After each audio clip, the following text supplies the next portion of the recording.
Welcome to the Friends of Fantasy Benefits Baseball Podcast. I'm Justin Mason, lead fantasy writer and analyst at friendsoffantasybenefits.com.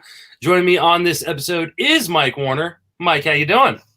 Doing great. We're doing this live. I don't know what gave you the great idea to let people see our faces all the time, but here we are.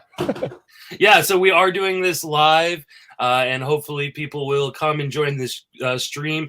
You can also catch this if you are watching it live and you're not able to stay for the whole time. Go to the Friends of Fantasy Benefits podcast feed. It'll be there in podcast form, or you can go over to the YouTube page, watch it later on. You can go to my Twitter account, the Friends of Fantasy Benefits Facebook page, my Twitch, which is Justin Mason FWFB. My Twitter is Justin Mason FWFB, and I believe my YouTube is just Justin Mason Fantasy. I don't know. You'll find it. Just type in Justin Mason or Friends of Fantasy Benefits.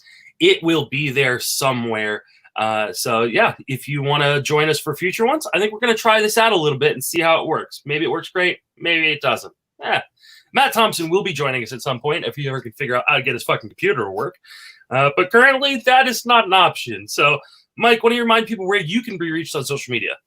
At Mike Werner, FWFB, I constantly tweet just random thoughts that come into my mind without thinking whatsoever. So there you go. There you go. And of course, you can reach me on Twitter at Justin Mason FWFB. And we will be getting comments throughout the podcast. If people have questions for the show, you can ask them. We'll try to get to them at the end. We'll see what happens with that, though. And Yancey's already jumped in with, wait, Mike's a white guy? Yes, Mike is a white guy. Wait a minute. What made me give off the impression that he does it at every stream. Every stream he goes, oh, that's a white guy? Yeah, no, he is. But all right, here we go. So we are gonna talk some news and notes. It looks like Matt is attempting to join, still hasn't been able to yet. But let's start off with some news and notes. And it's pretty much all injury related or COVID related. And we're gonna start with Justin Verlander's hurt. Corey Kluber's hurt. Steven Strasburg is hurt. Strasburg seems like he'll be back on Wednesday. Verlander likely out for at least a few weeks to a month to maybe forever. And then Corey Kluber is got a tear in his pec muscle that will likely sideline him, at least fantasy-wise, for the rest of the season. So my question to you, Mike, is which one of you obviously, you're holding on Strasburg if he's going to be back next week. But are you holding on to Justin Verlander? No, absolutely not. You can't wait unless you have an IL. But in most NFBC formats, which I'm assuming is what we'll talk about, is kind of standard NFBC, you can't hold on to a guy that's going to take up a slot for at least 4 weeks. Could be longer. I know the first report said that he was out for the season, and then he refuted that. Justin Verlander refuted it on Twitter, saying like, "This is absolute bullshit." I mean, I'm paraphrasing, obviously, but he. Either way, this looks like it's going to be at least 3 to 4 weeks. I would say that, depending on how the season goes, depending on how COVID goes, depending on how all of this, there's just too much uncertainty anyways. So for us to bank on his injury being something that we can count on him coming back for in a month or less, I can't get on board with it. So they're all drops except for Strasburg for me. And Matt Thompson is joining us, and you can see his Twitter handle right there underneath his pretty little face. And if you're just listening to this in podcast form, it is at MDTopFWFB. Matt, what are you doing with Justin Verlander? I think everybody's kind of in the situation where hopefully your league's expanded DL spots. So you stash them until you get more news, right? And there's not a lot of things you can do to prepare for it, right? I mean, Brandon Bielak seems to be maybe the guy. Cionel Perez, I think, is battling something himself, I think. It's not going to be Whitley, so don't get all excited about Forrest Whitley. He's not ready to come up yet. I think they're kind of going to patch it together. Brandon Bailey might be the guy, the pitch lab kind of creation they had. It was Rule 5 by the Orioles, a return to Houston. He might be a start filler. Starting pitching is an absolute mess right now. Just the whole position itself, man. Like, I mean, we're going to be talking about prospects in a minute, and like none of them are like enticing options really for long term. Like, you kind of got to ride it out until Verlander says he's out. You're going to have expanded IL spots to stash him.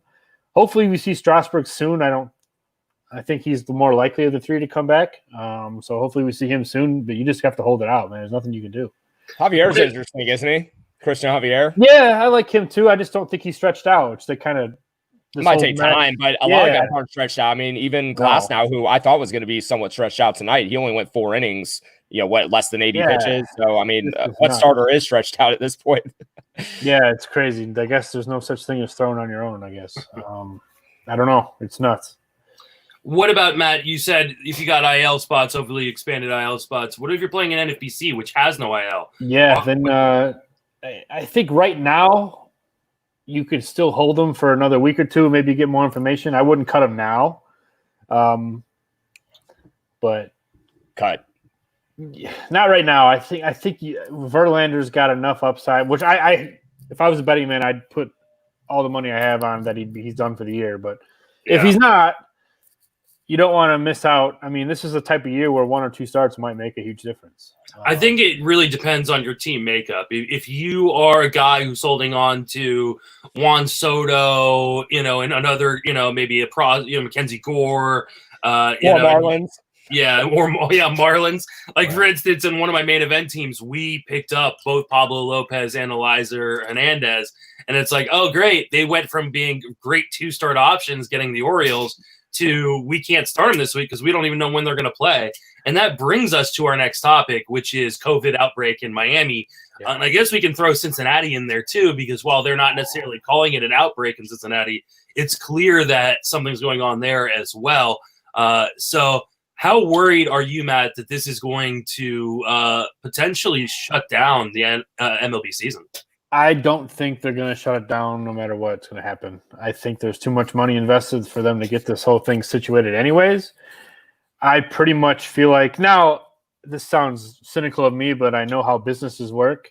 If it wasn't the Marlins and say it was the Yankees, I think it'd be a different story. But it's the Marlins, so I think it's kind of, okay, we'll monitor the situation until it gets something bigger, which is preposterous. Obviously, not any of what any of us three, how we would handle it, but we're not in charge of this company. So it's been a mess.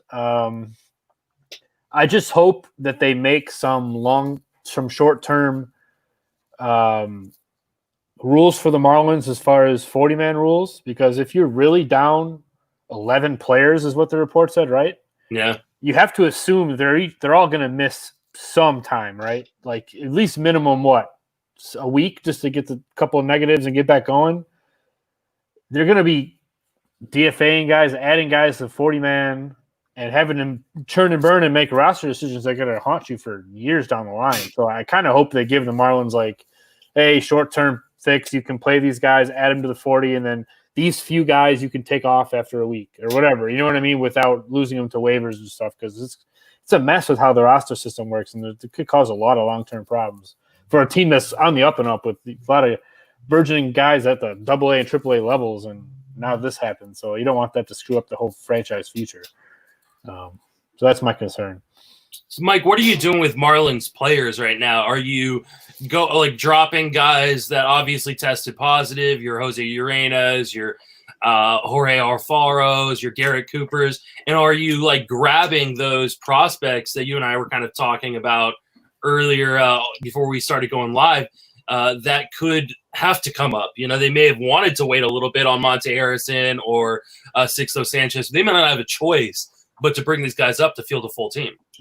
Yeah, I mean, that's absolutely a factor here. And I think a lot of sharp people were really picking up some prospects in this last FAB rollout over here on Sunday. And, ultimately, this Marlins situation is going to be really interesting. I think there's only a few Marlins, like VR, maybe Corey Dickerson in a deeper league, a couple starters, Brian Anderson. Yeah. So there's a few guys that you are going to wait and see on because we don't have any confirmation on who really has it or not. The way I think that we'll get confirmation is if and when they do play in a couple days, we'll know who's in the lineup.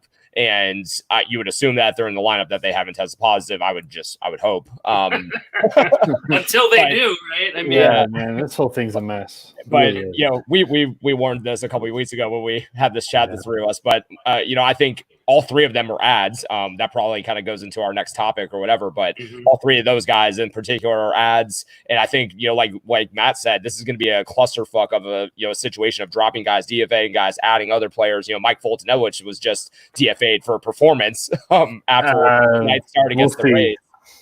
I think there's more to it than that, but we'll find out. There might be more. But the Marlins, like you talked about Justin pre-show, like they could easily be a candidate to go pick up a guy like him. It could be a lot of turn and burn. Like if I'm the Marlins, I'm putting a claim on him. The Marlins have first priority, but with Fultonevich, obviously he's going to get traded. The Braves are going to get legitimate offers for Fultonevich, I would assume. Maybe If they don't, he goes to the Marlins first because they had that worst NL record last year, so they would get first dibs, which could happen. My bigger worry, though, from a broad sense, is that there are teams already playing with guys that are testing that maybe tested positive or don't even know if they're positive. And this same situation happens to another club, multiple clubs, whatever it is. I don't know what the limit of players is that ends up having us stall the entire season or maybe forfeit it entirely. More than 11, which is nuts. But I would say before this season started, when we got the 100% go that this was going to happen, I was at like a 50-50 chance that we would actually be able to finish 60 games. Now I'm sitting below 20%. I think this increases the chances we do. Because yes, because they should have, in theory, they should have postponed everybody today. But they did it, and I don't think there's any intention. I think it'll take more, and we'll have to see when these Marlins players come back, and how this team is actually worked. Are they going to actually grab guys, or are they going to use players from that 60-player pool that they have? But what happens when it happens to a team like the Yankees? That's what I'm saying. Right? Yeah, I think the Dodgers. I think Matt's point is if this happened to a team people cared about, like we would be in a completely different situation. Let's talk about some prospects because this week is the time frame in which prospects can be brought up and teams not lose or teams gain that extra year of service time. Nate Pearson has already been announced for Wednesday. We assume, though, the fact that the Phillies had to cancel their game tonight against the Yankees because that's where the Marlins were playing last, means Spencer Howard might not be up till Thursday or Friday, but we assume he's going to be up later this week. Matt, you're the prospect guy. You're the guy over at Prospects Live. You're our lead prospect analyst. Who are the prospects you're expecting to come up, and which ones would you grab?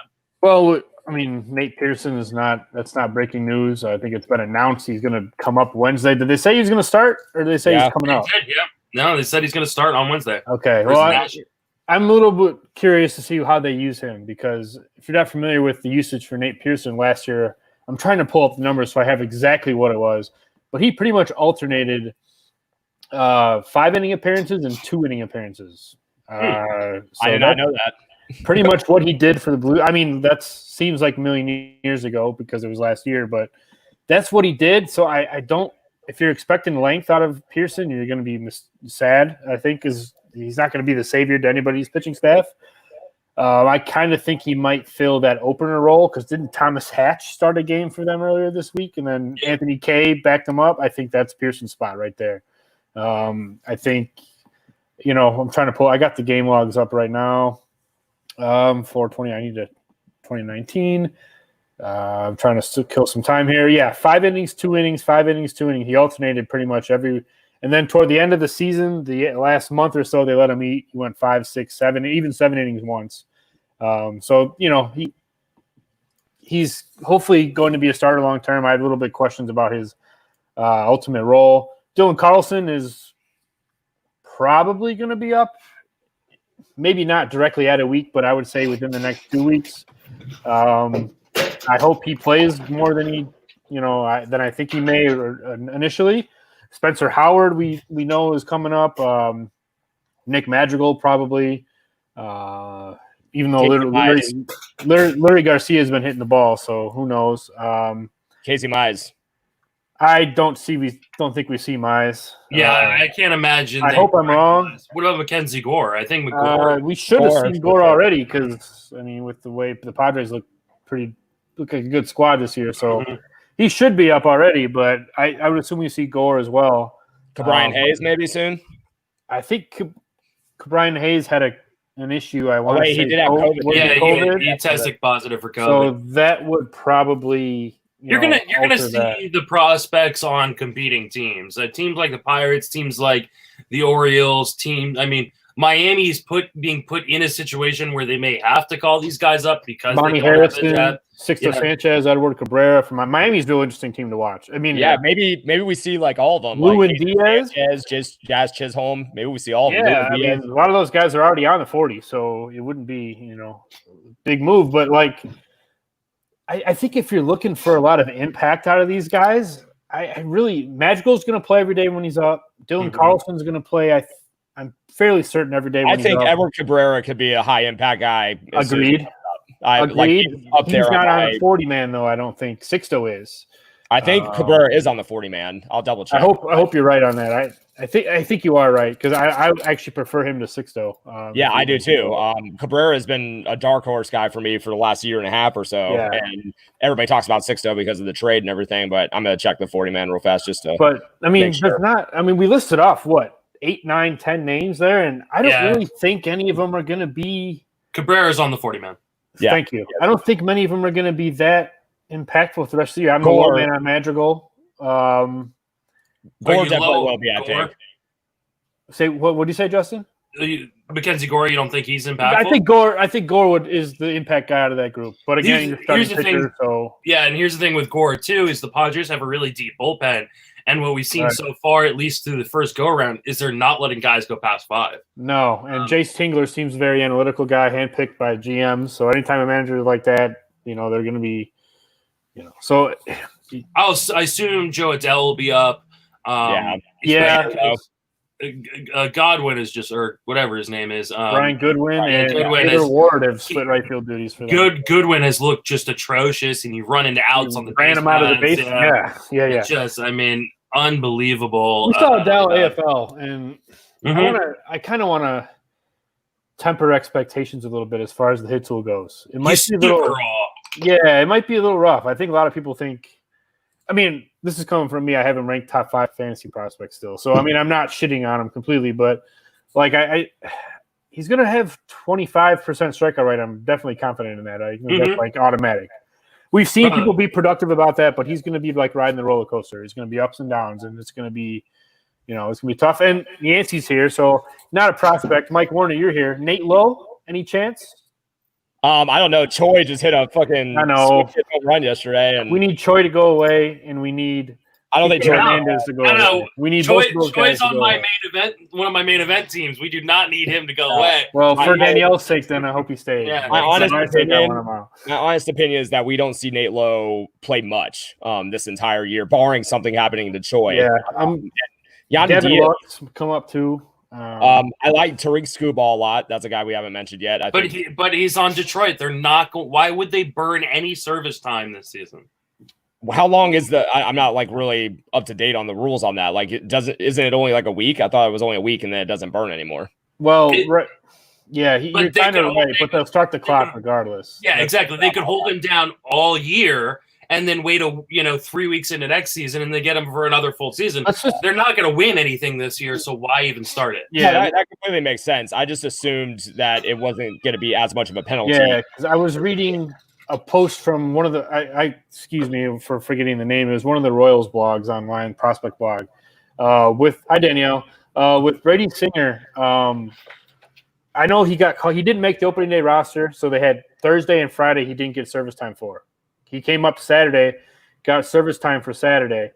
They mapped it out to where they could easily get him 11 starts and send him down the last 2 weeks of the year, and he still wouldn't get the full year of service. Yeah. So there's still plenty of time to mess with that. Remember Chris Paddock last year?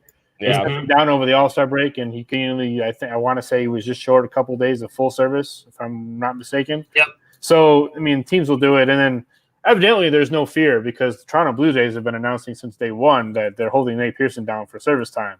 Yeah. And the Cubs did the same thing to Chris Bryant, and he sued them, and they still won. So, I mean, it doesn't really matter. It's going to get addressed at some point in the CBA, but the problem is major league players just do not give a shit about their minor league compatriots. No. And so they will sell. We saw it in the draft. They will sell them down the river. I see questions. Alec Baum, too. He's another name. Mm-hmm. Jorge Mateo is healthy now. I know. Hey, I'm not going to quit Jorge Mateo. I'm not either. I'm sure I should, but again, my investments were made 3-4 years ago at a different price. So now it's just like free because I can't give them away. So let's ride it out. See what I got. So Alec Baum, what do you think? I'd question if he's going to play enough. Jay Bruce is still there, and Jay Bruce is getting paid, and Jay Bruce is going to hit. Joe Girardi is a veteran manager, likes his veteran players. I don't see them calling Alec Baum up to be a platoon DH. I don't see that being a wise use of service clock. He's not going to play first base. They did with Adam Hazley. Different type of player, though. Different prospect. But I agree with you. But I look at the Baum situation. I think he's ready. He's ready to hit. He's not ready defensively, but I don't know if he ever will be. To be honest, that's part of his. That's the shortcoming with him. But you look at the Phillies roster, and I mean, Kingery's at third base right now, or Segura's at third. Excuse me. So it's not a lot of. Jay Bruce is going to play. I'm just saying. So that's part of it too. So Alec Baum, while I think he's a good hitter, I think he's kind of blocked right now. If injuries happen, for sure, but right now I don't see it. All right, let's move on into our major topic for today, which is kind of buy or sell, because we're going to talk about some players that are either off to hot starts or cold starts, and whether or not we're buying what they're giving us. And I mean, I don't know if anybody saw this coming, but Eric Hosmer has started off the season extremely hot. Yeah, I know it's only been a few games, but go check out his StatCast data, because it is unreal good. Hitting ground balls at record speed. He has changed his launch angle from -7 to 24 degrees in 3 games. Yeah, he is hitting the ball extremely hard. So, Mike, you're the baseball HQ guy. Fact or fiction? Is this for real? Fact or fluke? Damn it! Is this for real, or is Eric Hosmer going to turn back into the bland pumpkin we've always known him to be? Yeah, I mean, 8 or 9 years of raw data tells us that he's not going to be turning into anything other than the player that he's been for the last few seasons. I've been a Eric Hosmer apologist for a long time, but even a slight change, not even a slight change, a drastic change in his launch angle, I don't think really nets him a top 10 first base season. So he's never really hit the ball that hard. I think he, has gotten lucky, for lack of a better word, over the first few games here, but I'm definitely selling Eric Hosmer. I mean, even if he has a really good month, obviously that's a substantial part of the season. So I mean, you need to pick him up if he's available, just to see if it is legit. But I don't think that this will sustain, or anything close to this will sustain over the course of a full 60 games, just because we have a whole track record. He mostly hits the ball on the ground. Even if he changes his launch angle, I don't know how much that really changes. And we need at bats. I mean, you only have 6 at bats. I don't care what your launch angle says. It's not going to, really give us anything really to go off of. Yeah, he got scratched in the lineup today, by the way, too, for a minor stomach ache. An illness. Yep. Which is weird, because he got scratched 2 days ago for the same thing. Came back yesterday, hit a home run, and now he's scratched again. He didn't play today. That's all I know. Weird. But, I mean, the thing with Hosmer, number one, NFBC leagues he's already owned everywhere. You're not going to cut him. And you just kind of ride it out, man. See what you got. First base is actually really ugly when you get down to that bottom tier. So, well, and that's what makes him so interesting. Michael Agetto, Yancey pointed this out in the chat. Michael Agetto has done a great article kind of on some mechanical changes that he has done, really quieted the leg kick. Check that out, because I'm skeptical. Yeah, I'm very skeptical as well. And, I'm really skeptical because we're not talking about a guy that has changed his launch angle from no joke, it was 1.9 last year was his launch angle. But we're not talking about a guy who's changing from 1.9 to 10 or 1.9 to 15. It's a guy who's changing from 1.9 to almost 30. It's 29.3 degrees. That's too deep. And that's where we start getting into the Ryan Schimpf effect, as I like to call it, which are guys that are just trying to launch it over, and eventually they end up having huge issues with popping out in infield fly balls. So definitely something I'm monitoring. If he's available in your league, you pick it up, ride the streak. But I think he's also one of those guys, if you're playing in a 10-team league, a 12-team league, you jettison him off your roster as soon as he goes cold. Oh, yeah. All right. What about let's talk about the next guy, and that is another first baseman having a resurgence, and that's Joey fucking Votto. I guess I was just 1 year too early on the Joey Votto bounce back. Already 2 home runs in this early part in the season. Is this Joey Votto getting back to who he was, or is this just kind of a little bit of fluke and he's pretty much done? I don't know, man. I hope it's like a resurgence, but like we have 2.5 years of data that says it's not. Similar situation, right? Mm-hmm. Who'd you rather have, I guess, is the next question. Hosmer or Votto, because he's a legendary hitter. I mean, he's an amazing hitter. I think Votto, we've seen some guys, and who knows what was going on with Votto last year. It's much more believable to me that he has a year where he turns things around and just had a bad season in 2019 than it is that Eric Hosmer completely changed his profile and is going to turn into a different player. Despite adjustments, I still don't know if we can see something different from Eric Hosmer than we've seen, even if it's a trend up in some power. Like I'm not bought into that, but Votto has always been an established, amazing plate skills guy. I could easily see him turn up the power a little bit over 60 games and just be kind of a top 10-ish guy again, and I wouldn't be surprised at all. I would hope for nothing more, honestly. I mean, he faced the Detroit Tigers pitching staff, so I'm gonna wait a little bit. Yeah, I'm going to go the opposite direction. I'm going to take Hosmer over Votto. As much as I like Joey Votto and I want him to be good just because he's a fun player to watch, like the exit velocity is actually down so far in the early season in spite of the 2 home runs. You shouldn't be looking at exit velocity in the first 5 games. It makes no sense. It's obviously not stable, but it's when does that stabilize? How many play appearances are we talking about? Probably not 100. In 5 games. No, not 5 games. Yeah, it's probably close to like 100 batted balls. But it's what we have to look at, So I mean, I understand not taking it too seriously. I think if you're looking at it right now, you're wasting your time. I think personally, I think it's something to look at. And if you're not looking at things, you're not doing enough research. So I don't think it's the end all be all. I'm going to take any information I can get and try to ascertain what's going on.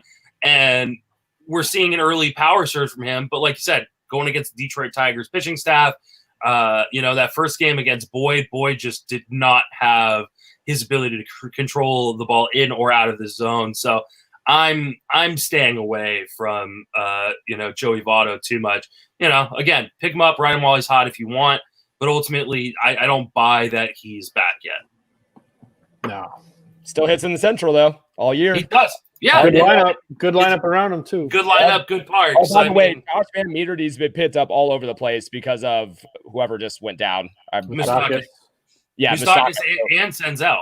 I mean, they haven't put Senzel. Van Meter is like a 10-10 guy. I mean, not in 60 games, but he's somebody that some power, some speed. He needs to be picked up. Can Nick Senzel have some decent luck for one chance in his life? Is that against the rules? Are we talking or what? Yeah.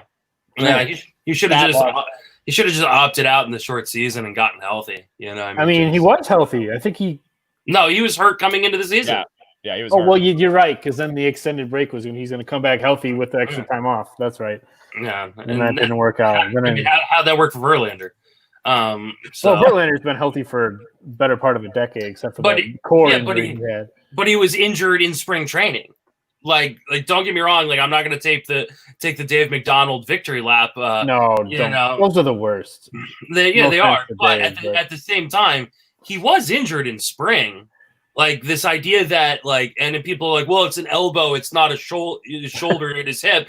You don't think that having an issue with your shoulder and your hip as a pitcher isn't going to affect your mechanics and therefore your elbow? No, I mean you're not wrong. But I mean, and I moved him up my ranks because he looked so good in his summer. I'm just lucky he didn't end up on any of my teams because I mean, I was like, oh well, it seems like he's healthy, he's doing fine.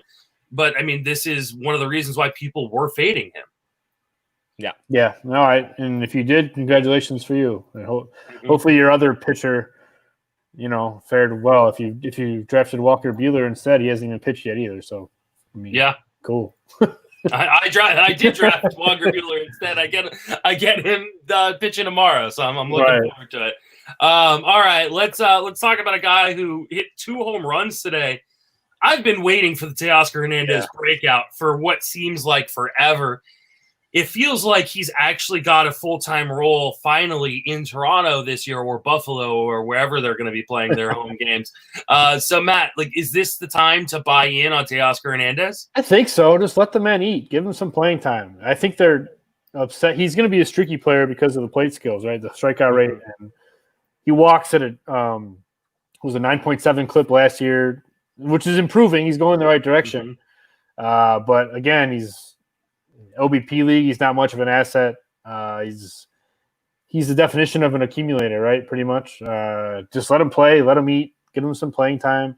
He's athletic as hell. He's not an asset anywhere else except for the batter's box, really. But let him hit and see what you got. Playing time is king in this weird time that we're in. If he's going to keep playing, I mean, playing time questions kind of dogged him a little bit before, right? Because the Toronto depth chart was kind of wonky. But if they're going to let him, with smoke on, if they're going to let him play all the time, I mean, perhaps he was underdrafted everywhere. So congratulations if you have him.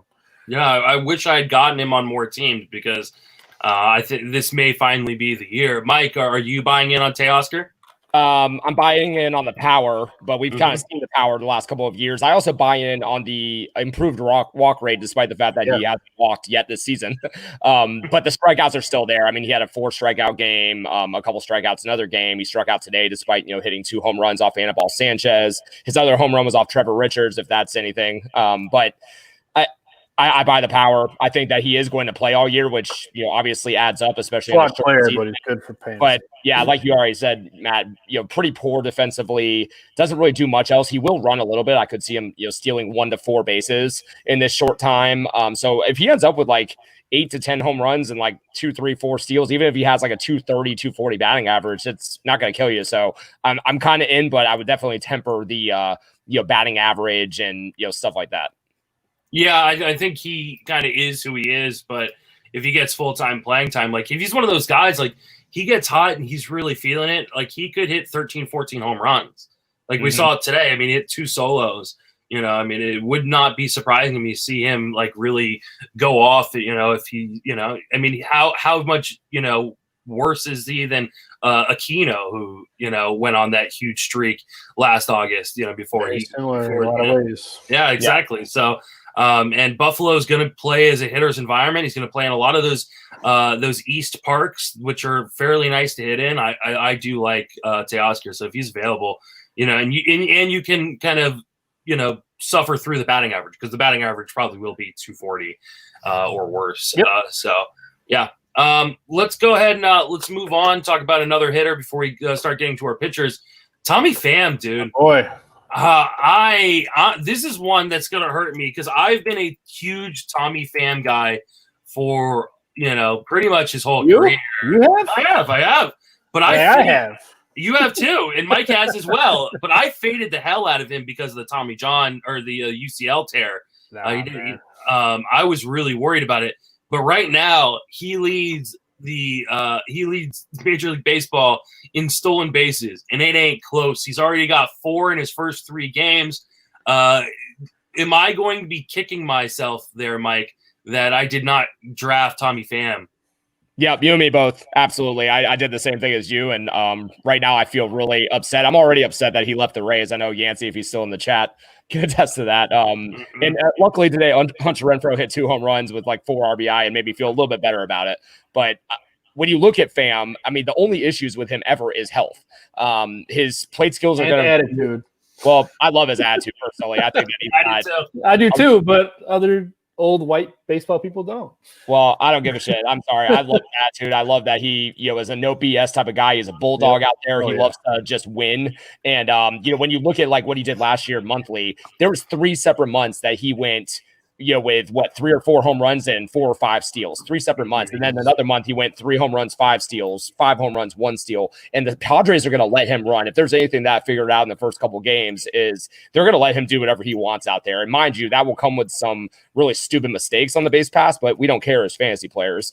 So ultimately with me, I think Pham is going to potentially be that type of guy that really ends up being like a top 2 round-ish value player if he, fingers crossed, stays healthy and all that stuff. He's somebody that just I really should have drafted more and looked at more, as opposed to just kind of being upset that he left the Rays and being worried about the injuries. And the injuries could really still fuck him here. He's always somebody that he goes so hard that he always ends up with some type of small issue. But if he's able to keep it healthy over these 60 games, we could be talking about a guy that has like 15 steals with like 10 home runs with a solid batting average, and that's just flat out going to be massively productive.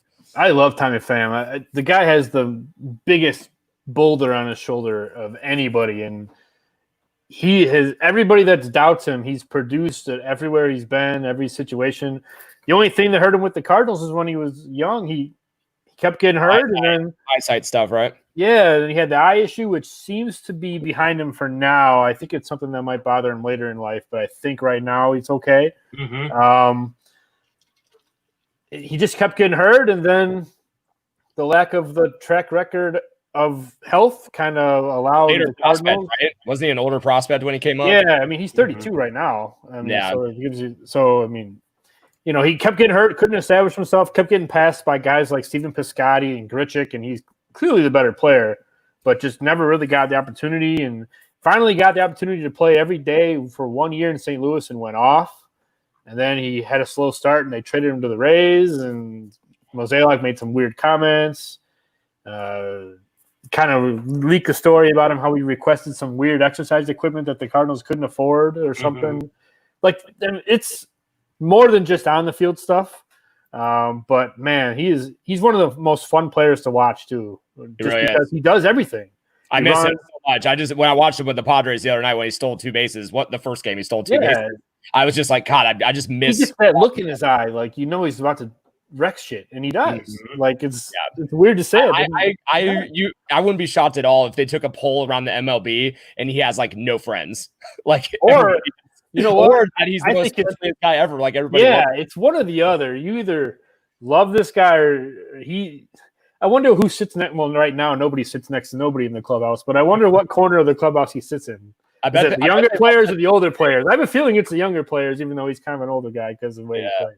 I bet they love him as a teammate, and then when you're like his opponent, you're like, God, fuck that guy. He's such an asshole. You might hate him as a teammate too. You might. Who knows? Because I love him watching him. I mean, some of his comments after games, when like a reporter would interview him, he would just be like, "Man, I was just going up there trying to wreck shit." Obviously. Remember that Sports Illustrated article that he wrote, or he didn't write, but he was an interview subject, and he kept saying, I don't know why they kept playing Stephen Piscotty and Randall Grichuk over me because I'm clearly a better player. Like he flat out just said, I mean, I'm sure they didn't appreciate that. So it goes both ways, right? But long story short, Tommy Pham should have been drafted in the top 50 picks everywhere. And the story Yancey wrote is 100% on point. Yancey's comment. Even Kevin Cash said once he's so intense that he'd send assistant coaches to sub him out of the game, which is completely true. Yeah, and I just would love – I'm glad it's no longer an issue because Mike Matheny's gone, but Mike Matheny and Tommy Pham in the same clubhouse had to have been a treat. Oh, I'm sure. Like, that had to be – because, I mean, Kevin Cash is an intelligent person that knows, how to talk to people. Mike Matheny is not either one of those two things. So that had to be real fun, trying to play the BS game with Tommy Pham, we all have employees or coworkers that you kind of tiptoe around. And you kind of tell them, oh, well, we think someone else might be better. And you're completely lying to them. Tommy Pham knows that. He's going to call you out on it. So that's kind of a scary thing. But Tommy Pham is the man. And he's the man. That's it, man. Like if Dynasty League, what are you doing with Pham though? He's 32 years old. I mean, if you're competing, you hold him, right? Yeah, no, but are you looking to maybe consolidate? Maybe I think he's undervalued in Dynasty. Probably, honestly, you might be right because but I also think a lot of people don't realize he's 32. I think a lot of people think he's like 29, 30. I knew he was at least 30, but you forget. But no, you hold on to Pham. You hold on to him for life. I don't know about life, but like I don't think you get the value you want from a guy like that. No, he's carrying me right now. I mean, trust me. So, Shoeless Joe is in here. I just found the comments. Shoeless Joe is in here. I missed that guy. It's good. It's good to see Joe. Joe Pitaliski. I mean, it's good to see him. I'm glad you pronounced that last name because I wasn't going to try. I was going to call him Joe P. That was my. He's been gone. He's been gone for so long. He's lucky I even remember it. Love you, Joe. Let's go ahead and move on. Talk about Dansby Swanson.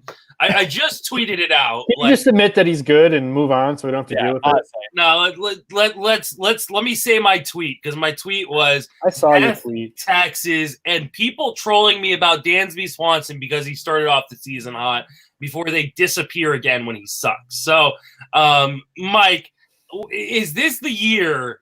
Because, I'm not going to take an L on Dansby Swanson, because you don't get to go back to something I said 4 years ago and be like, look, he's finally good. It took 4 years. Well, can you admit that he has more power than you thought he was ever going to?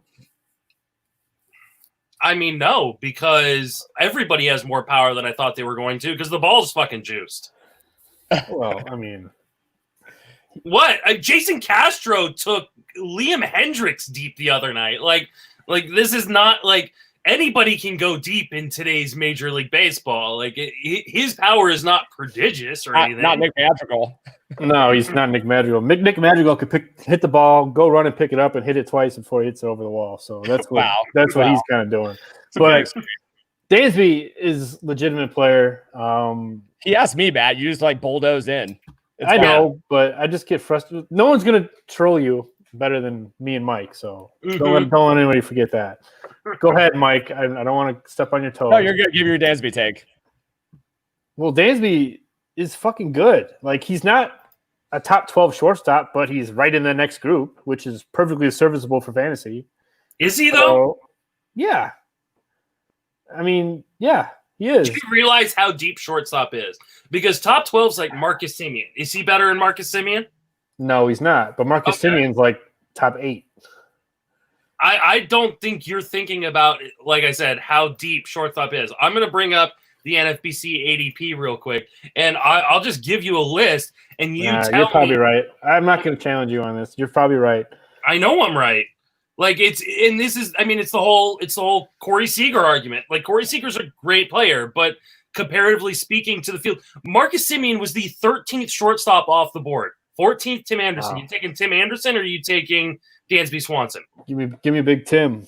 Carlos Correa, who's 15th off the board. Yeah, I'll take Correa. So your point's proven. Yeah, I mean, let's go. I mean, you want to go down to. I guess I'm factoring in the defensive component, which doesn't really matter for. And I've said all along, he is going to be a fine major league and above average shortstop, all around major league guy, for the next 12, 13 years. So considering the Braves gave up virtually nothing, they did not even virtually, they gave up nothing to get him, and they got Ender Inciarte. He's a good defensive center fielder who can run a little bit.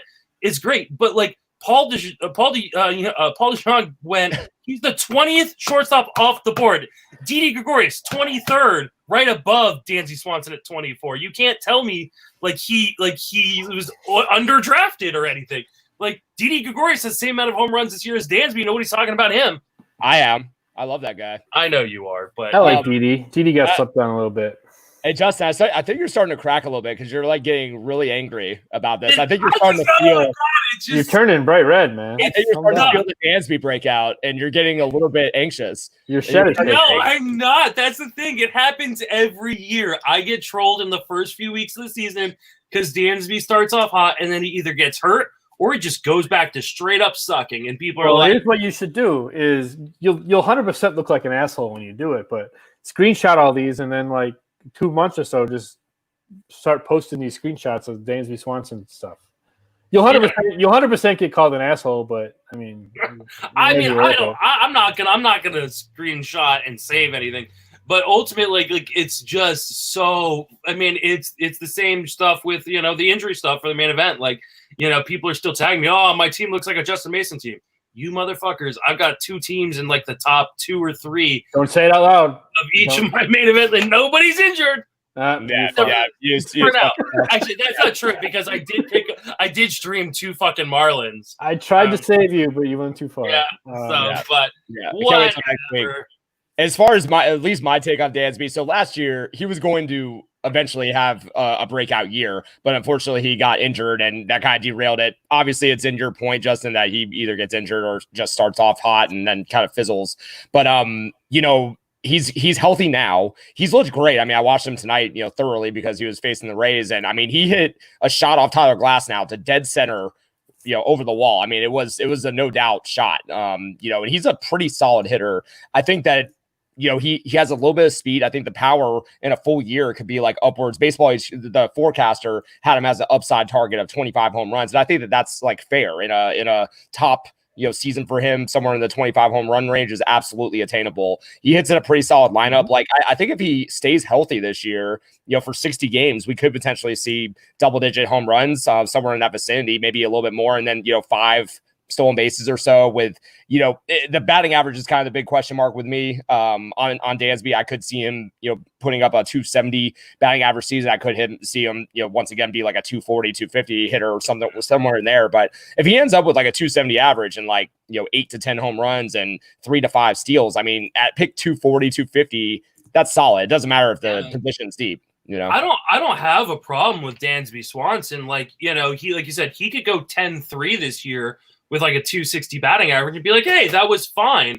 But he doesn't have that carrying tool in fantasy that makes him super interesting. He's not going to hit 15 home runs. He'll never be a top 8 round guy. And that. Yeah. But he should be a healthy Dansby Swanson. If we he's that glue guy that you need. Yeah. He is that high floor guy. But the problem is the injury history and issues have lowered the floor. And so, he's not a huge ceiling guy. He's he's an accumulator in a full 162 game season. If you could guarantee me health, I love a guy like that because he could be a 2010 guy with a decent average. But one, you can't guarantee me that. Two, he doesn't bat near the top of the lineup because that top of that Braves lineup is too good. And if they do end up re-adding Puig, it's not going to get any better. I don't see the upside pick with a guy like Dansby Swanson, whereas there's guys going behind him at the shortstop position where I do see that upside. I see the upside in John Birdie. He just needs a role. Nico Goodrum. He just needs full-time playing time, and both multi-position. Carter Kieboom, Willie Adames, Jose Peraza. These are all guys going. Oh, our boy Jorge Mateo. All guys going behind him. That I'm if I'm going to take the gamble on someone, why not take the gamble on the guy that I think is actually got some sort of carrying tool or reason I can see a higher ceiling. So no problem with, like I said, especially in deeper leagues, he's great in a long season. I just don't know that he's got enough in 60 games to make a difference. I mean, I disagree about making a difference. I mean, it depends on what you're looking for. If you're talking about upside, which I completely agree with your point, he's never going to be the type of guy that's going to explode and win you a fantasy championship. But I do think he was probably 40 to 60 picks undervalued in drafts this year based on what he'll end up doing. I guess but that puts him up with, Paul DeYoung. It's possible he ends up with somewhere around what Paul DeYoung does. It's possible. It's possible, but he Paul DeYoung's going to last year before Paul DeYoung's going to end up with what Paul DeYoung gets. All right, let's move on to something a little less contentious and talk about some pitchers. Brady Singer got brought up a little bit earlier than I think people were kind of expecting, and looked very impressive in his first start. So, Matt, you're the prospect guy. Is he worth an ad? I can do you one better. I charted his start, and I put a post up for Prospects Live, so you can go check that out. I definitely will. The thing with Singer, and when I say he's a two-pitch guy, he's a two-pitch guy. 78 of his 80 pitches were either the sinker or the slider. He threw 40 sinkers and 38 sliders, and he threw 2 changeups. One changeup was off the plate, and Daniel Johnson ripped it for a center field lineout. The other changeup was a non-competitive pitch. So being that two-pitch heavy automatically puts him around. I mean, who are some successful two-pitch guys? This happened with Freddie Peralta. Freddie Peralta, two-pitch guy, high velocity, good start. And Diddleson Lamet. I mean, but again, he has no track record. I'd argue that Freddie Peralta is not successful. No. He was. Remember when he made his first start? He had 16 strikeouts or some shit. Yeah, and then what did he do? You didn't get those 16 strikeouts. You picked them up after, and then you ate the outing that was right after where he gave up like 6 earned runs in like that was my 2 point. and a third. Yeah. Okay. Right. I thought you were defending him. No. But again, I mean, he's that two pitch guy. Regardless of all that, next important thing, and my boy Eddie Almaguer from Prospects Live brought this up last night on our show. You have to take a look at the schedule he's about to face. That's a problem because next start is going to be against Detroit at Detroit. I think we all agree you roll him out for that, correct? Yep. The start after that, he's in Wrigley against the Cubs. Maybe not. Maybe you don't start him there. Then he's home versus the Twins. Then he's away in Minnesota. Then he gets the Twins again at home. And then he goes into Chicago and gets the White Sox. Yeah, so I really don't think I want Singer at all. Number one, it was a promising debut, but he's got a lot of predictability, as do guys that throw 2 pitches, right? He works glove side with the slider, no matter lefty or righty. For a lefty, he works the slider on the inside corner. For a righty, it's on the outside part of the plate. You pretty much set the glove up. Salvador Perez can set the glove up in that spot, regardless of who the hitter is. That's where he's going. He has no real weapon against lefties. He started to kind of backdoor his little sinker 2-seamer, but he doesn't have command of it yet to put it where he wants. He kind of ran into the problem that Dustin May was having the other night, where he throws a lot of strikes. They're just getting the center of the plate. So he has to work around that. But I mean, the slider is a nasty pitch. It really is. Sharp downward bite, really good depth. And he put up a 17.5 swinging strike rate in his one start. That's solid. 40% CSW, if you like that stat better. I mean, those are all really strong numbers. It's just he has only 2 pitches, and it's get ahead with the fastball and then slider. Get ahead with the fastball, slider. It's almost predictability to the point where it's going to be a problem if he mixes it up. And I'm not dogging on him. I like the arm a lot. I just don't see any semblance of a third pitch. That changeup's not close to usable. And I don't think Kansas City's going to do this, but if you're familiar with their draft, they've gone college pitcher heavy for 2018, 19, and even 20. They picked up Asa Lacy, who might be, him and Max Meyer, probably the top 2 college pitchers in this draft. I would like to see him when all those guys come up. Brady Singer would be a hell of a backhand option in your bullpen because of that slider and that sinker. It could be, considering the guys they have in the back end are like right. But and that's the thing. I just don't. But on the positive side, Mike Matheny chases wins as a manager for a starting pitcher, which is weird. But you're not seeing a lot of pitchers go deep. I mean, he went 5 2/3 in his big league debut. How many pitchers are going 5 innings right now? Yeah, not a lot. Many. No, but not a lot of guys are even going 4 innings. I mean, that schedule eliminates him for me long term for this year. That schedule is ridiculous for him. So I'm completely off him because of that. Yeah, a lot of issues to work out. Please go read that breakdown. I think that breakdown is everything you're going to want. I put a 55 present, future 60 on the sinker, and I put a present and future 60 on the slider because it's a plus pitch. I put a 30 on the changeup with a maybe future to be 40. So it's not a great pitch, but he screams reliever, but so do a lot of guys that start games right now. So yeah. I wasn't a fan of his slider. Like I came away not really that interested in Singer for this year. I mean, long term, Did you watch the start at all against Indians? Yeah, I watched 2 innings or so. Yeah, that slider was nice. I didn't think it was as nice as you're portraying. It got better later in the game. It became a true out pitch for him, and he was working it, but it was impressive down in AFL. Yes. We didn't see him down in AFL. Oh, wait, that was Daniel Lynch. I watched the changeup though. I saw one of them, and I'm impressed by that. It's nothing. He only threw it twice. I was about to say, I was like, he only threw it like 3 times. He's only thrown it twice, and if you're familiar with his history, I mean, he was obviously a really strong pitcher in Florida, in Gainesville.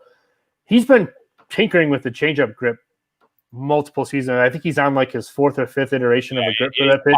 So because he's not going to be able to get lefties out. I want him to develop a cutter because he needs something. He needs something that moves the other way. Yeah. He has a 2-seamer that moves away from a lefty and a slider that moves in. So you can, as a major league hitter, if you can focus on one half of the plate and you have a 50% chance of what's coming, I mean, that's trouble, right? Yeah. So he needs to add something. It doesn't even have to be a great cutter. Just give me a cutter. Give me something that, can move the other direction and keep hitters off balance, because lefties are going to torch him. But again, that's regardless of all that. It could be Mackenzie Gore, and you show me that schedule that Brady Singer's got coming up. I'm off. Yeah. That schedule is brutal. Yeah, I didn't know about the Twins 3 times in a row. That's a hard fade. Yeah, that's not great. And it's not like the Royals have the strength in the rotation to like skip him or move his start around. Like they need to throw him every 5 I think minutes. his spot is safe, actually. Coincidentally, It should be. I mean, and they'll probably send him down. They'll probably send him down in a month for a little bit of time to buy back some of those days and keep him under the service clock, which he's not really an arm that I would be concerned about the service clock, but he's a number 4 starter long-term, I think. But hey, that slider, if he develops the changeup, I mean, he turns into a completely different guy, but I just don't see it. All right, let's move on and talk about Matt Shoemaker, who has started off his first start of the year pretty impressively. Mike, what are your thoughts on Shoemaker? Is he a guy worth grabbing off the wire? Yeah, I think he's definitely worth buying in some form or fashion. I haven't really looked for him, or I haven't really seen him in many leagues that I'm in, but his velocity wasn't great in his start against the Rays, but he was able to mix in multiple pitches. He looked pretty comfortable out there. Mechanically, he looked pretty solid. The Rays really, they really did well tonight against Atlanta, but they're a pretty potent offense, and he was able to hold them at bay. I also think throughout the entire season that he should be able to, pretty much be a mainstay in the Toronto rotation. So I think his job is pretty safe. Overall, I'm pretty high on Shoemaker. I think that, we should be able to see somewhat of a resurgence, maybe not like top tier level from a couple years back, but I'm pretty high on him. Matt, what are your thoughts on Shoemaker?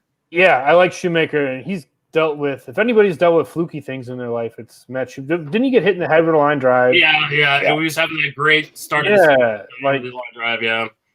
Yeah. So, I mean, the skills are there from what I'm seeing watching the games. I just wish he was in a better environment, but we don't know. Buffalo might be the answer. So I ride Shoemaker, man. There's not a lot of starting pitching options. I'm telling you, this is as bad as we've ever seen starting pitching for fantasy right now. And it's not going to get any worse with how live the ball seems to be right now. I mean, it's just people are going to, I think a lot of analysts, and I'm guilty as well, said, you can't afford the blow-ups. And, you can this year because everybody's going to have them. I mean, we saw Giolito. I mean, obviously it was a tough matchup in Minnesota to get bombed. But how much more valuable are guys like Adam Wainwright that are going deep in games than they typically would be? I mean, I think it's going to be car. Yeah. We all know Wainwright's got issues. He's a good home starter, but a guy like Kyle Hendricks who went 9. Yeah. Oh yeah, he's a top. I mean, it's just originally before he added Singer to this rundown, I had is Kyle Hendricks elite now, and I think he is. He might be, because the biggest problem with him is Joe Madden wouldn't let him go 3 times through the order. Yeah, and now David Ross is here, and David Ross doesn't have that mindset. So and the Cubs don't have the bullpen to do anything about it. No, that's a good point. They really don't. But Joe Madden had a thing with Hendricks, and he even took him out. Remember, he took him out in Game 7 when he was cruising in the World Series. Mm-hmm. And then he brought in John Lester, and that didn't go so well. And then Chapman, he brought in Chapman. That didn't go so well. And then he rode Chapman to death at the end. But Hendricks gets bumped up to top 10 starter status right now. I think so. Yeah, I think he's close, man, with all the injuries. And then, yeah, man, it's one start. It's hard not to get too riled up. But I mean, it was against a good offense too. But he's a guy to watch for his next start for sure. I want to see Cincinnati, right? He should get a start against the Reds, so I want to see how that goes. But we're looking forward to it. The Cubs have every reason to let him go as long as he can every start. So, getting back to Shoemaker, I really like him, and I think he's one of those guys too where, obviously a much different pitcher than Garrett Richards, but a pitcher that has, when he's healthy and on the mound, has been a fairly successful starting pitcher in this league. I do worry a bit about what the environment in Buffalo is going to be like. Because I mean, we saw last year it be just like an insanely. It can't be Rogers Center. It's got to be better than that. I mean, I guess you're right. I mean, at least it won't be the turf that that's why Ryu actually benefits going to Buffalo as opposed to staying in Toronto. But there is a bit of me that worries about the divisions he's playing in the East. But I think he's one of those guys. You're not picking him up to start necessarily every week. You're picking him up and kind of picking your spots with him. But I do like him a lot.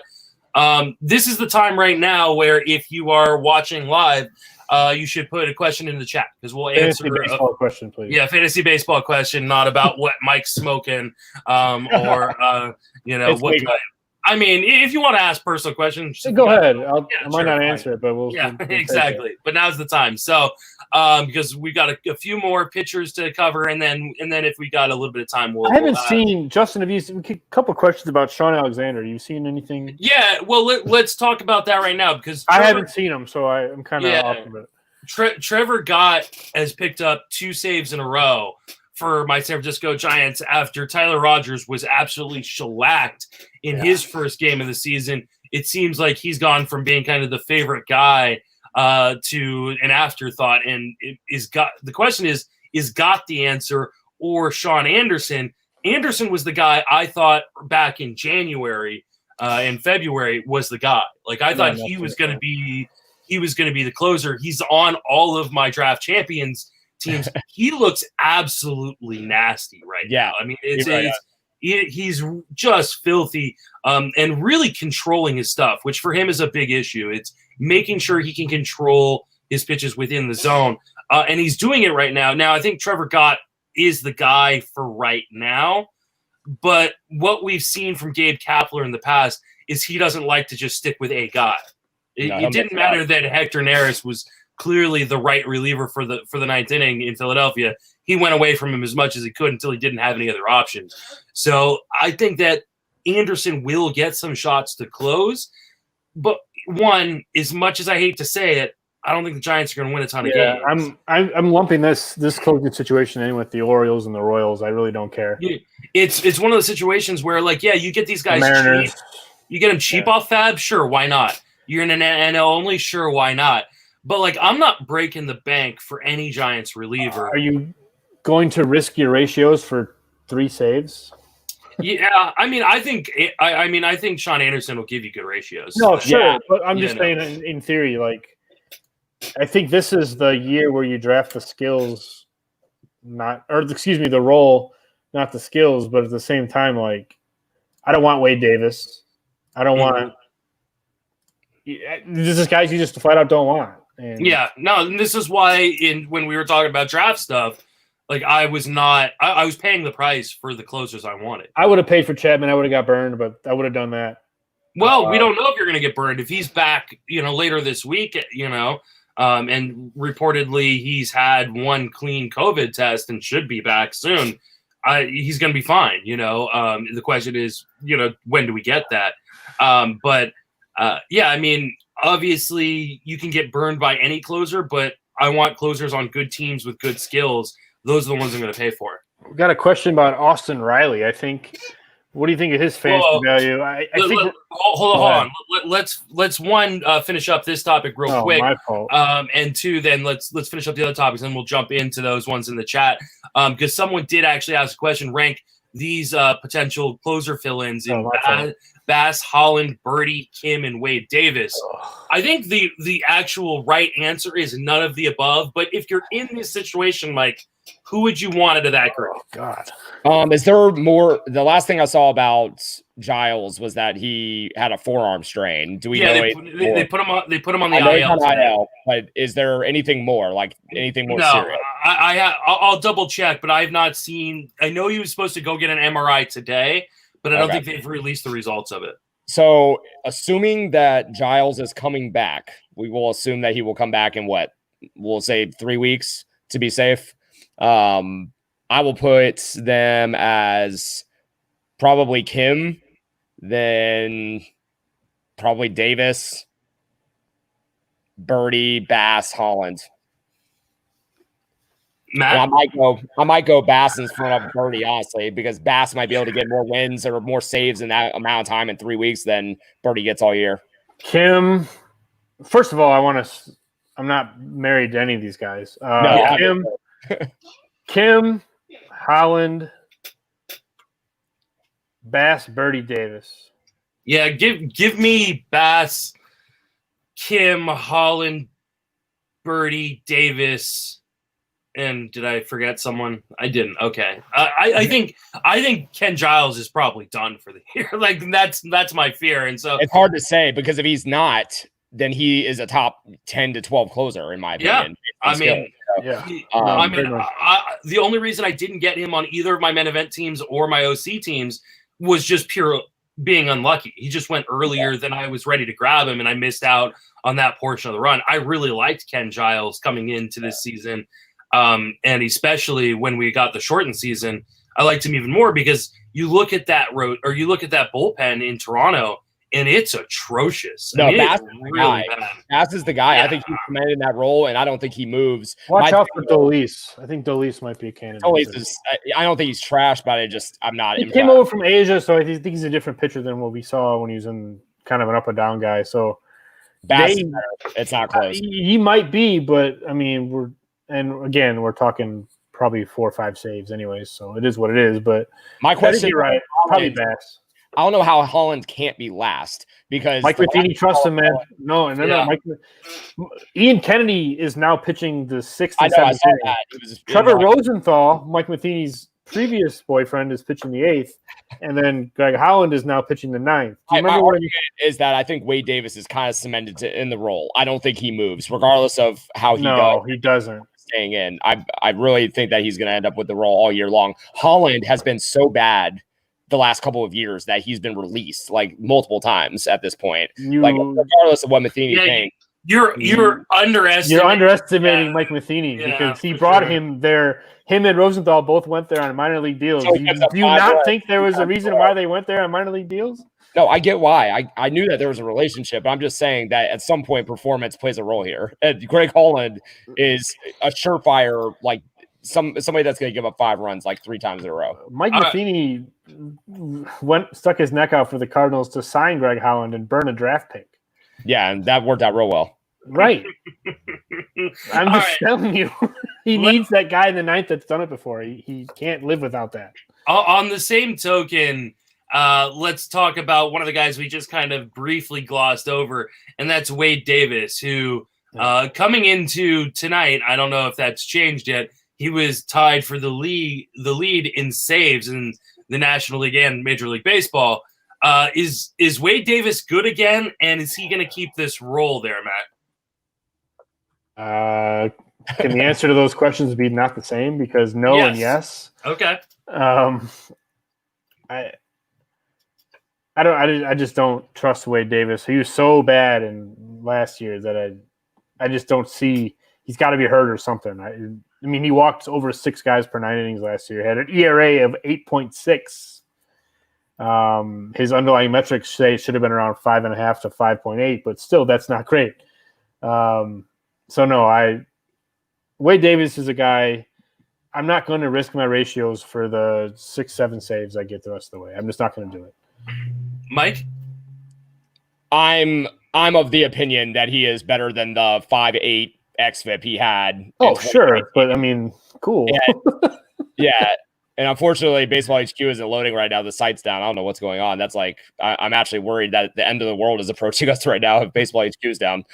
But I just think that he's going to end up with the role the entire year long. If they were going to move him out of the role, it would have been before the season started. And the fact that they have him in there kind of tells me if they're going to have faith in him, that tells me that they feel like confident, at least a little bit, that he corrected the problems from 2019. Yeah. Do I think he's a top closer or somebody that you really should have invested in at all? No, but I do think he ends up with anywhere between like 6 and 10 saves, and that'll probably work out.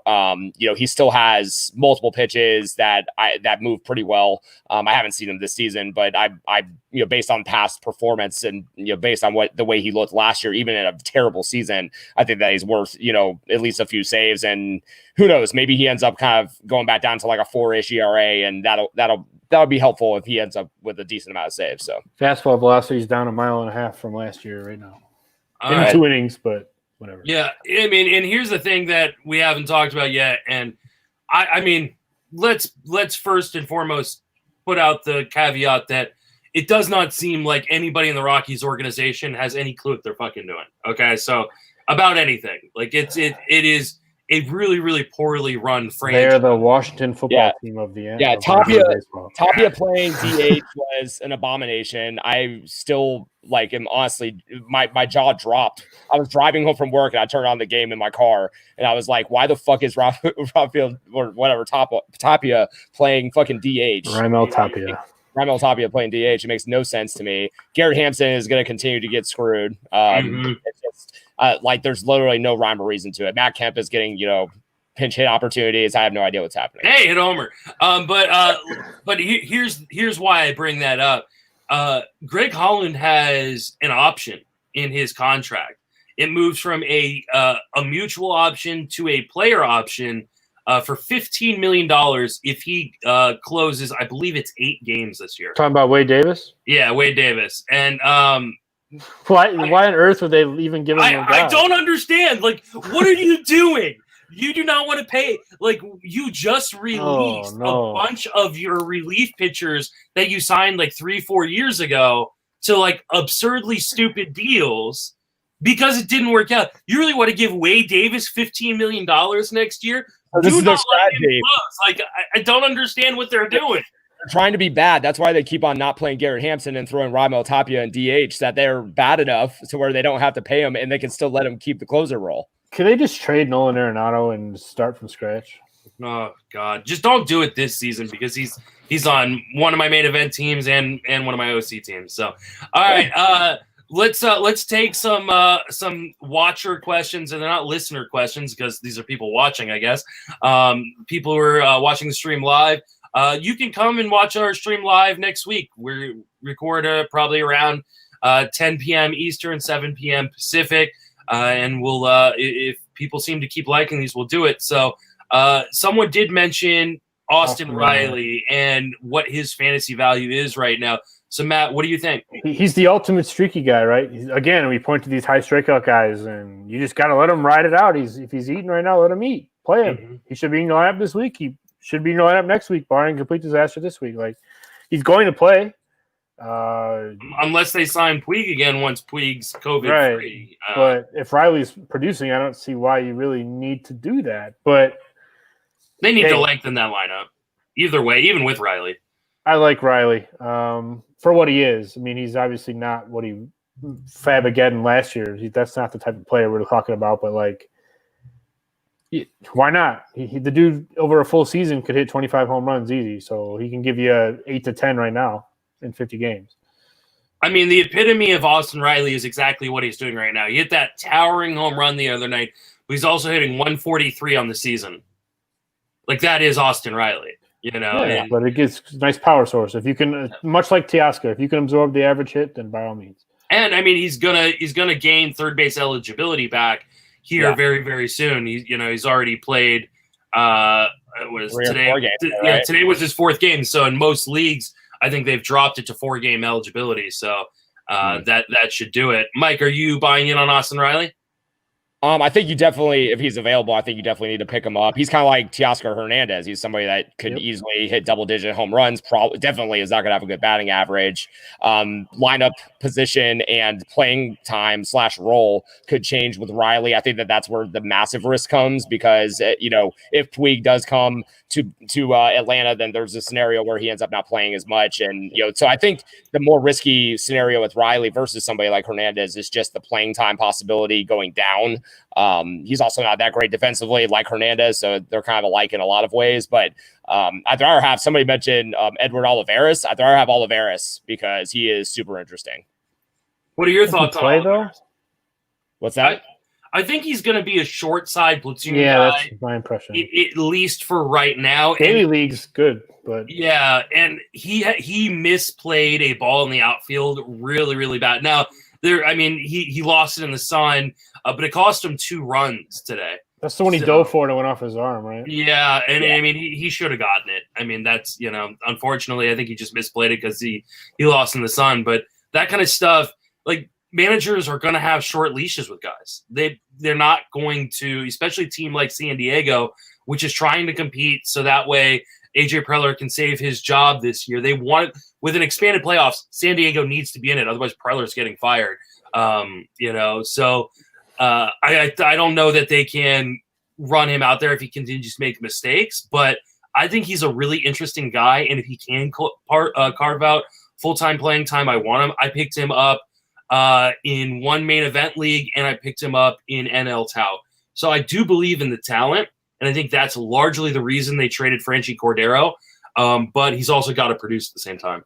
Yeah, I mean, we're going to see a lot of ups and downs, but he should be fabbed, absolutely, or he should have been already. He's played half the game, so I do understand the playing time concerns, but he's easily somebody that could, over the course of a week or two, catapult himself up into somebody that you're playing every day, and that the Padres could possibly play every day as well. And defensively, sure, he has some ways to go, but the Padres wouldn't have brought him up for a chance this year right now if they didn't feel like he could produce at the major league level. And for fantasy purposes, he's somebody that really, I think that he's going to have some contact issues, and I think we're going to see him hit like 240-ish, but I do think that the power is there right now, and I think it's only going to develop to be bigger, and he has some speed to go along with that too. He's super interesting. I think he's going to be one of those guys like fast forward to the offseason, or maybe I'm a year early, but fast forward to the offseason, people are going to look at his StatCast data, they're going to look at like some of his metrics, and they're going to be like, holy shit, Edward Olivares. And I'm telling you, get in on the ground floor now, especially in dynasty leagues, because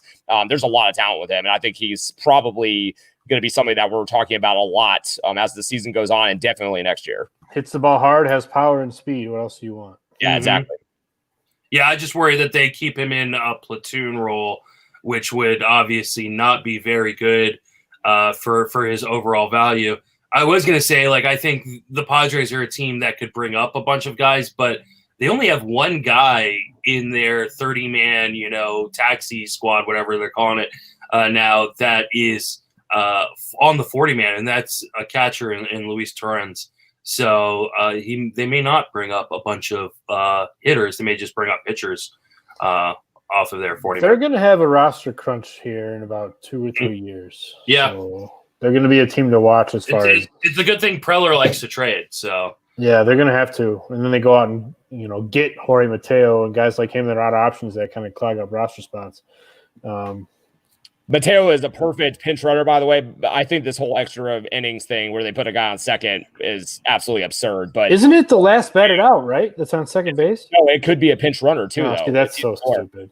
Yeah, you can pinch run for the guy. Oh, okay. So Jorge Mateo is like the perfect guy to put on second base for that scenario, or like Billy Hamilton if he was healthy. Did you guys realize that Adalberto Mondesi is hitting third for the Royals? It's fucking wild. Didn't he hit second on the game I just watched? I think he was third. I could be wrong, but I thought it went Merrifield Mondesi. I think it went Merrifield and no, I could be wrong. Maybe. Yeah, maybe. I think you're wrong because I don't know. No, Jorge. No, he is hitting third because Jorge Soler hit second. Yeah, Soler hit second. I was like, wait a minute. Right. They just recently switched that. That's right. Another Soler bomb today. That's pretty nice. Big shout out to the people that didn't assume Mike Matheny was going to hurt Alberto Mondesi's steal totals. So sorry about that. Should have. It's been 4 games. If you're going to get on Justin for the exit velocity, then calm down on the. Hey, how many steals do you have? It's hard to steal bases when you're hitting 118. Yeah. All right. Well, let's go to another question. Someone asked about Alex Cobb and whether you think he's worth a pickup. He did look good in that first one. Yeah, he's the starting pitcher that's going more than 5 innings. Yes, his splitter is still fucking great. He has 1+ pitch probably, but I think he's worth using at least for now. He's getting auditioned because they're going to try to trade him. So yes, absolutely. I think he's about as healthy. This is his last stand. Is about as healthy as he's going to be. Is it going to be successful? Probably not, but he's a spot starter. His dead cat bounce or whatever it used to be called. Put Shoemaker ahead of him if you're talking about guys. 100%. Podcast, but yeah. All right. Matt Sharpless just said he just traded Vlad Guerrero Jr. for Matt Chapman and Michael Conforto. He wants us to give us a few quick seconds on whether or not he sold him kind of short and didn't get enough value. Assuming it's assuming it's an OBP league, if he's traded for Chapman, sure, why not? It's costing you an extra roster spot, but depends who your drop is. But I like Conforto a lot, and Chapman's a stud, especially in OBP. So if you're playing for this year, like if this is a dynasty like keep forever league, then I wouldn't have wanted to trade Vlad. If you're playing for now, then yeah, I mean, really, is there going to be that huge of difference between Chapman and Vlad Jr. this year? The difference is definitely not Michael Conforto. No, and I'm not sold on Vlad. Well, I'm sold on Vlad. Let me be clear, but I'm not sold on his upside until he stops hitting the fucking ball on the ground. And so far in the games that I've watched, he's only hit the ball on the ground. If I look at it, 75% ground ball rate. Like, and the dude is gained weight too. Like, I'm not talking about muscle. He is like Pablo Sandoval light-ish out there. It's concerning a little bit, at least, with Vlad right now, because he just doesn't look in shape enough to get around on pitches, and he's hitting everything on the ground, like I mentioned. So I think that was a great trade, honestly. I'm assuming it's like a 15-team league, even like a 12-team league. I think that's a strong trade. And I want to say this because I just saw the comment by Joe Pitleski. I think moving to first base helps his value long term because position sucks for Dynasty. Possibly. There's in general, yeah. There's a question from Scott Layton that please rank Corbin Burns, C-Mart, Alex Wood, and Brian Yarbrough. And C-Mart, Yarbrough, Burns, Wood, and I would drop Wood for Shoemaker. Why are you so low on Wood? Because the Dodgers do weird things. Rank who? It was Burns, Wood, Corbin Burns, Carlos Martinez, Alex Wood. I'm assuming and Ryan Yarbrough. Martinez, Yarbrough. Burns, Wood for me, and I would drop Wood for Shoemaker. Yeah, it's Burns, C-Mart, Yarbrough, Wood for me. I have the same rank as Justin, and I think How am I the high guy in Yarbrough? Interesting. It's not that you're high on him. It's that I really like what Burns and C-Mart can do. Yeah. So and it could end up being Burns being last on this by a large margin. It could. I just think Wood, number one, no track record of health. It could be any of them as last. I mean, certainly. I mean, C-Mart could go back to being, go back into the bullpen. Well, if he goes to the bullpen, he's a closer. We haven't seen him pitch yet, though. We've seen all the other three pitch. I think Burns is by far he could potentially be a fantasy, stud this year that came out of nowhere. Not came out of nowhere, but is somebody that really catapulted up the bottom of the ranks to being a top, 30, 40 starter because he has that type of upside. Based on what I saw the other day, though, he still has a ways to go with his command. And maybe that's just kind of a bad day for him, but I love Burns, and I think that he potentially could be a stud. And I mean, I've been on the bandwagon with him since like the middle of last year, really. But there's a possibility here where he ends up being just completely terrible. Carlos Martinez as a starter has never had an ERA worse than 3.6. Yeah, he does play. He pitches tomorrow, right? Yes, he pitches tomorrow, and they play the Dodgers. No, that's the Central team. They play the Twins.